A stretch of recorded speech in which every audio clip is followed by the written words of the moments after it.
Bien, bonjour chers étudiants.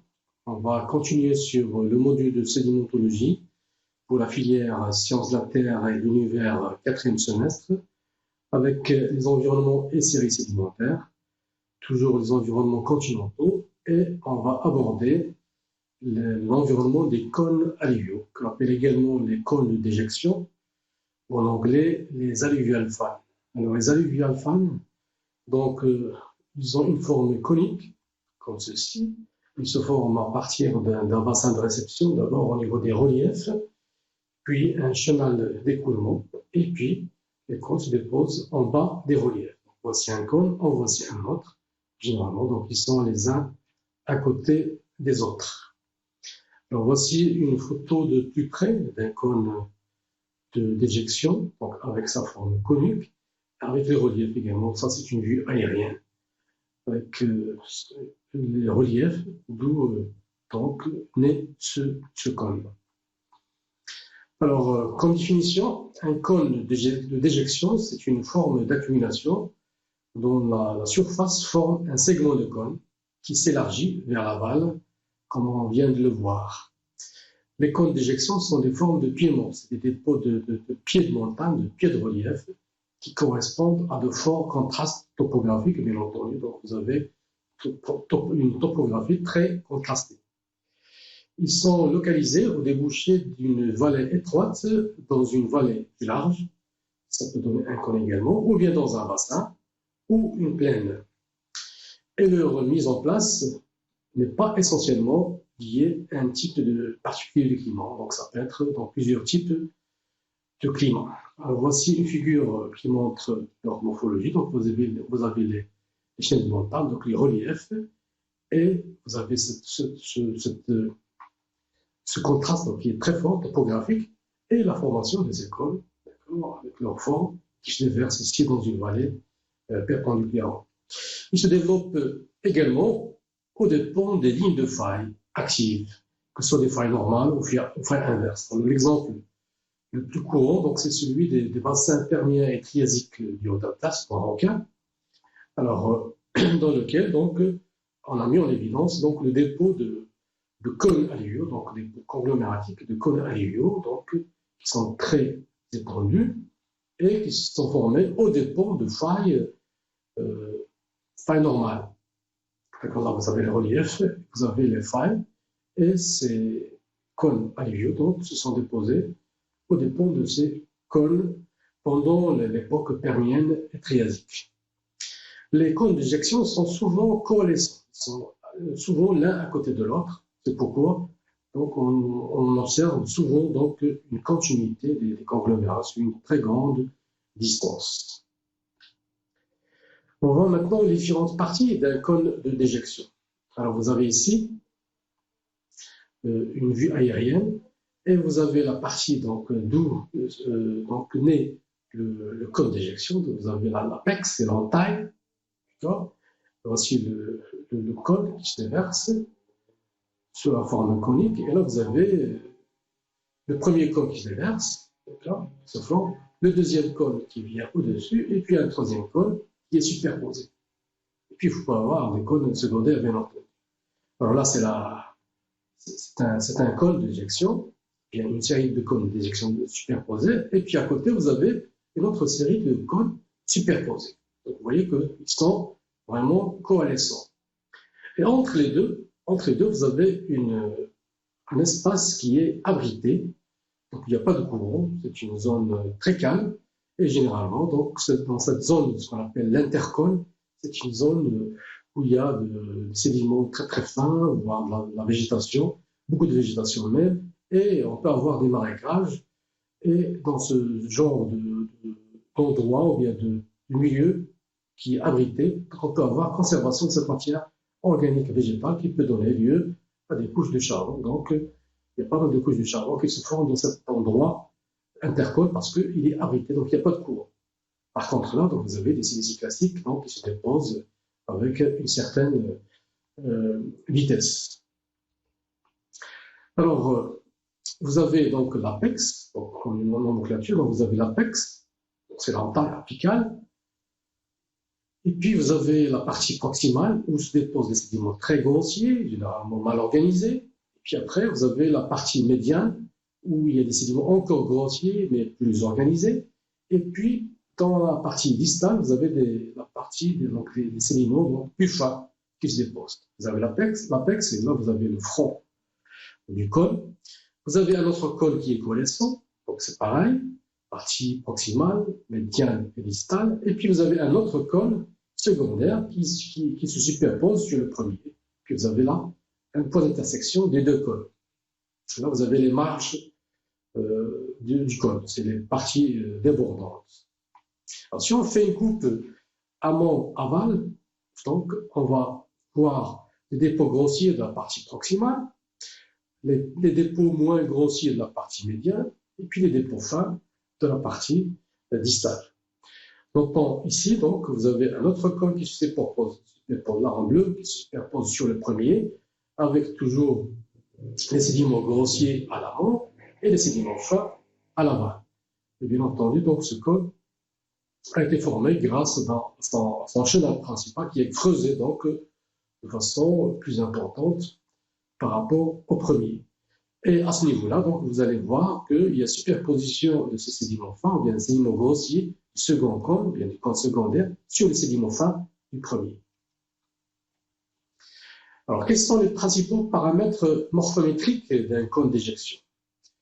Alors, les dimensions des cônes d'éjection sont très variables. On peut avoir des cônes qui font quelques hectares jusqu'à plusieurs milliers de kilomètres carrés. Donc, ça peut être énorme.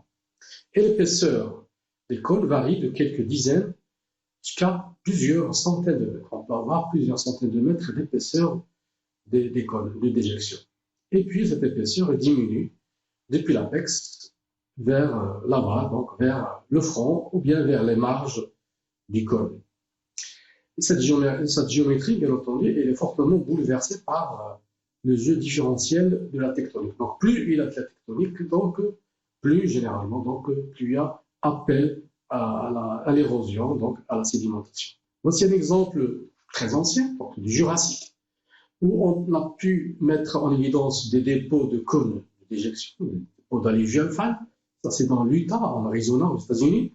Et vous avez ici donc des sédiments très grossiers et en même temps donc une épaisseur très importante du cône. Donc il est de 600 mètres à ce niveau-là. Puis ça descend 500 mètres, ça descend 400 mètres, ça descend 300 mètres jusqu'à ici donc à 100 voire 0. Donc les bordures du cône elle est là sur les bordures. Et puis en même temps en allant vers l'aval, donc il y a une diminution très importante de l'épaisseur du cône. Donc c'est grâce à ça qu'on a pu mettre en évidence donc ce cône de déjection ancien, donc du Jurassique. La composition lithologique du bassin versant a une influence bien entendu, parce que c'est le bassin versant qui va livrer les sédiments à ce cône alluvial. Et ces cônes, les cônes composés de sédiments fins, généralement, sont plus aplatis. Et les cônes constitués par des sédiments grossiers, donc, ils sont moins aplatis, bien entendu. Les cônes d'éjection constitués de matériaux grossiers ont une pente très forte, qui est plus forte que celle qui est constituée de sédiments fins. Parce qu'un cône est constitué uniquement de sédiments fins, donc il a une pente plus faible. La pente du cône d'éjection, bien entendu, elle diminue, comme on l'a vu tout à l'heure, elle diminue de l'amont vers l'aval. Et les cônes d'éjection alimentés par des bassins versants étendus, et ces cônes-là, donc, ils présentent une pente moindre que ceux situés, donc, débouchés de bassins versants plus petits. Plus la taille des bassins versants est petite, donc, plus la pente elle est forte. Et plus le bassin versant est étendu, plus la pente elle est faible.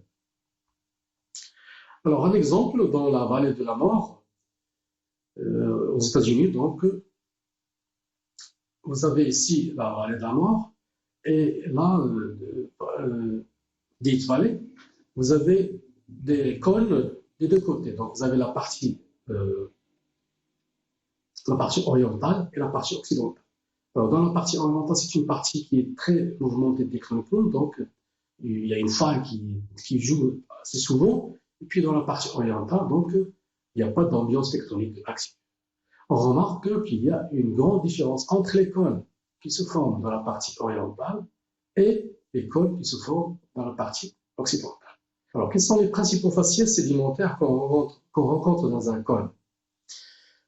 Alors, bien entendu, dans les cônes d'éjection, donc, on va trouver des alluvions de nature différente, on va trouver des conglomérats à blocs, donc ça peut être de très grande taille, des galets, des graviers, des sables et des limons. On peut séparer les alluvions mis en place par les écoulements fluviaux ou torrentiels, donc dans un cône, donc quand il est assez permanent, donc on peut avoir un écoulement fluviatile ou torrentiel. Et puis, on peut trouver des écoulements ou bien des alluvions déposées par des écoulements boueux. Donc, dans un certain type de climat, surtout les climats arides, les écoulements boueux. Et puis, les alluvions amenées par des écoulements en nappe. Ça, c'est également dans les climats désertiques, quand vous avez des averses, vous allez trouver des écoulements en nappe. On va faire le premier cas lorsque on a des écoulements fluviatiles ou fluviaux torrentiels. Alors, dans ce cas-là, les alluvions sont composés principalement de conglomérats à galets jointis, donc des orthoconglomérats. C'est bien organisé par une faible matrice. On a une imbrication des galets qui est bien apparente. Les sédiments sont bien organisés parce que le coulement est assez continu. Voici les orthoconglomérats qu'on peut voir dans ce type fluviatif. Donc, vous avez les galets qui sont ordonnés, qui sont imbriqués. En même temps, vous avez une faible matrice. Donc, vous avez une dominance des galets. En même temps, ils ont à peu près la même taille.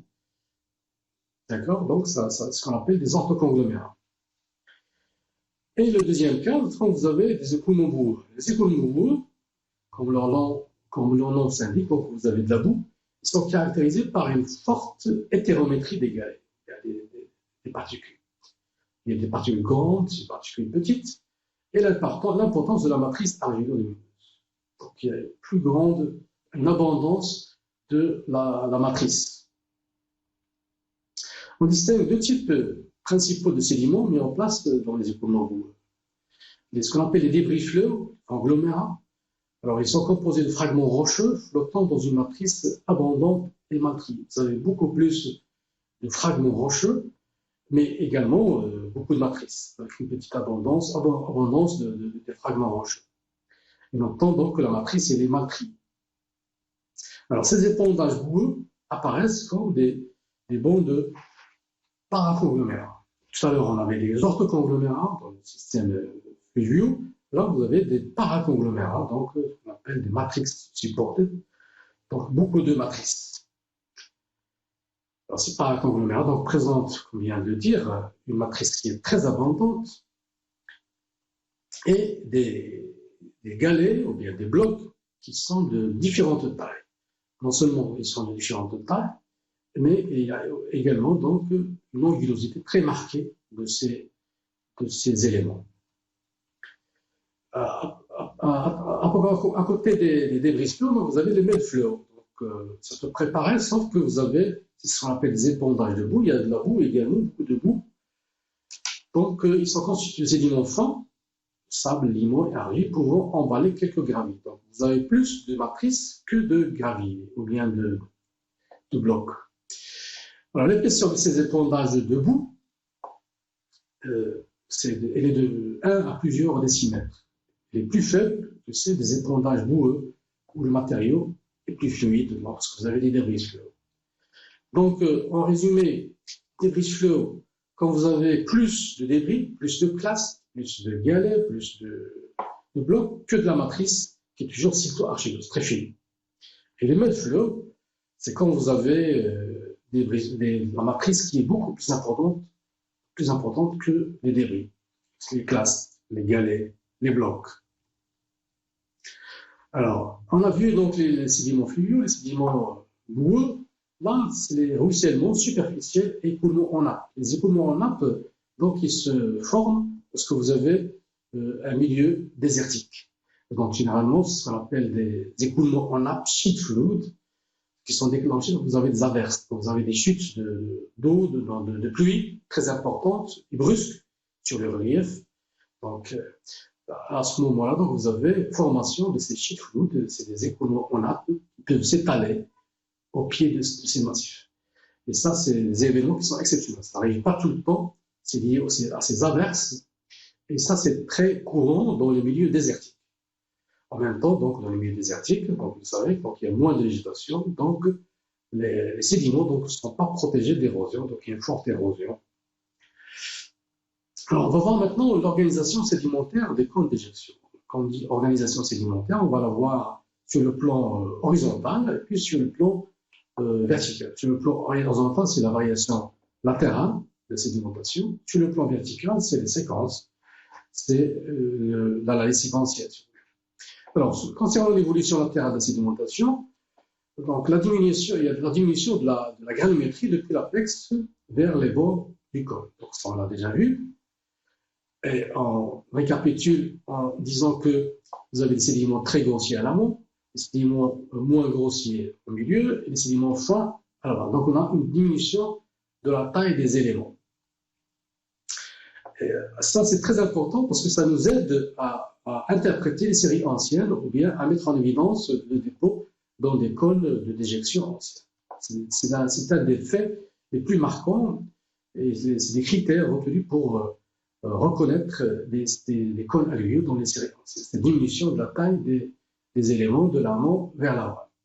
Alors, voici un exemple du Trias dans lequel on a mis en évidence cette évolution granulométrique. C'est le Trias, et on a pu mettre en évidence une diminution de la taille des éléments depuis l'amont jusqu'à l'aval. Une diminution de la taille de là, donc vous avez 28 cm par exemple. Ici, on a mesuré le centile, donc égalé, on a mesuré les centiles, donc ça c'est 28, on a 28 cm, donc ça descend à 20, à 18, à 15, et là vous avez 10 cm. Donc on a une diminution très nette. Et on a mesuré également ça sur une grande surface, donc dans les deux sens, dans les deux directions. Et en même temps, on a mesuré les palus courants. On s'est rendu compte que donc, les courants donc, ils sont dirigés comme ceci, avec une certaine divergence qui est très importante dans la mise en évidence d'un cône de déjection. Alors, nous rappelons donc que c'est dans le Trias, c'est très ancien, et tout ça, donc on a la taille par la taille des galets, donc ça nous a aidé à mettre en évidence ces environnements de cônes de déjection. C'est sur les cônes des régions arides que le gradient est plus fort. Le gradient, bien sûr, granulométrique, est très fort au niveau des régions arides ou bien semi-arides. Pourquoi? Parce qu'il n'y a pas de végétation, donc les rendus sont plus importants, donc vous avez plus de blocs qui arrivent. Ceci est accompagné par la décroissance également de l'épaisseur des blocs conglomératiques, qu'on a vu également, et par une diminution de la proportion des minéraux lourds dans les sables. Alors, vous savez que donc, dans les cônes de déjection, donc, il y a la partie proximale qui est grossière, la partie distale qui est plus fine. Alors, les minéraux lourds ils sont très présents dans la partie grossière, et ça diminue dans la partie fine, bien entendu. On a vu ça également dans les cônes d'éjection minéralisés, donc qui contiennent de l'éther ou de l'or. On a vu dans ces types de cônes d'éjection qu'il y a une diminution de la teneur en étain de l'amont à l'aval, une diminution de la teneur en or de l'amont à l'aval. Ça peut aller jusqu'à 4 fois plus importante, la concentration. La teneur en or est plus importante 4 fois à l'amont qu'à l'aval. On va voir maintenant l'évolution spatiale des structures sédimentaires dans ces cônes d'éjection, donc entendu de façon latérale. Cette évolution dépend de nombreux facteurs, tels que la granulométrie des matériaux, les caractéristiques hydrodynamiques des écoulements, et surtout des cônes édifiés par des cours d'eau à écoulement pérenne et des cônes construits par des écoulements spasmodiques, donc intermittents. Donc, il y a une grande différence entre les écoulements qui sont continus et les écoulements qui sont discontinus, spasmodiques. On va voir les premiers, quand l'écoulement il est pérenne. Alors, lorsque l'écoulement il est pérenne, on va trouver d'abord dans la zone, le reste du cône. Vous savez, la zone apicale qui est courte, et puis le reste du cône est parcouru par des cours d'eau d'abord anastomosés, donc des chenaux qui divaguent, et puis après, donc, ils seront sinueux. Ceci toujours dans les écoulements pérennes. Dans le cône du Rhin, par exemple, qui est des apennins, donc qui est long de 8 km et épais de 300 mètres, on a pu mettre en évidence 3 secteurs. Avec, on a mesuré la pente dans les 3 secteurs, une zone proximale, une zone intermédiaire, une zone distale. Alors, dans la zone proximale, on a vu que la pente est plus forte, de 0,5, et le sédiment correspond à un orthocolomère, qu'on a vu tout à l'heure. Donc, c'est des sédiments fluviatiles, généralement grossiers, parce que c'est des orthoconglomérats, avec peu de matrices, et avec des dépôts donc, de conglomérats sous forme de ce qu'on appelle des barres longitudinales. Les barres longitudinales, ce sont des barres, c'est des faciès qui sont typiques des systèmes fluviatiles, généralement en tresse. Et puis, dans la zone intermédiaire, la pente est moins forte, donc elle est de 0,3. Et dans cette zone-là, donc, on a trouvé des orthoconglomérats qui s'interstratifient avec les premiers, avec des interstratifications, ou bien stratifications entrecroisées, sigmoïdales, sous forme de barres transversales. Alors, les barres transversales, ce sont des faciès typiques du milieu fluviatile également. C'est plus sableux. Vous avez les barres transversales qui sont plus sableuses et les barres longitudinales qui sont plus conglomératives. Et puis dans la zone distale, vous avez des dépôts, des faciès de systèmes méandriformes, systèmes sinueux, donc c'est des points barres. Généralement, c'est des points barres. Alors on remarque que la pente est plus faible, elle est 0,18, et le sédiment il est composé de sable et gravier sous forme donc de barres avec des stratifications entrecroisées, donc sigmoïdales. Donc les alluvions de la zone proximale ont été transportés dans les chenaux tressés, en tresse nombreux, et de faible sinuosité, alors que dans la zone intermédiaire, la sinuosité s'accroît, donc il y a plus de sinuosité, et dans la zone distale, les sédiments transitent dans des chenaux simples et sinueux. Alors vous avez ici donc une coupe amont-aval dans laquelle on montre donc cette évolution de ces corps sédimentaires, de ces structures sédimentaires. Donc, vous avez les barres longitudinales, grossières, vous avez les barres transversales dans la partie médiane, et puis dans la partie distale, vous avez les points barres. Là, voilà. Alors, dans les cônes spasmodiques, c'est-à-dire intermittents, des cônes sont caractérisés avec des milieux semi-arides. On va y trouver donc des épondages boueux et des épondages debout également. Et à la fin, vous avez des dépôts de players. On a des dépressions généralement et des nœuds de fleurs. Les contacts entre les différents types de sédiments peuvent être nets ou progressifs. Et dans les cônes d'éjection, les épondages boueux sont épais d'une dizaine de mètres. C'est ça ce qui domine, alors que les remplissages des chenaux sont plus rares. Dans les cônes d'éjection, bien entendu, des écoulements spasmodiques. Voici donc ces écoulements spasmodiques, d'accord, qui sont très riches en argile, donc en matrice, et ça donne des cônes d'éjection de ce type-là. L'évolution verticale de la sédimentation montre qu'il y a une évolution verticale qui se fait en fonction des caractéristiques de la succession des épisodes sédimentaires et la transformation des processus sédimentaires, tels que le changement climatique, tectonique. Donc, on a d'abord l'importance des phénomènes catastrophiques. Donc, la succession des épisodes sédimentaires dans les cônes d'éjection.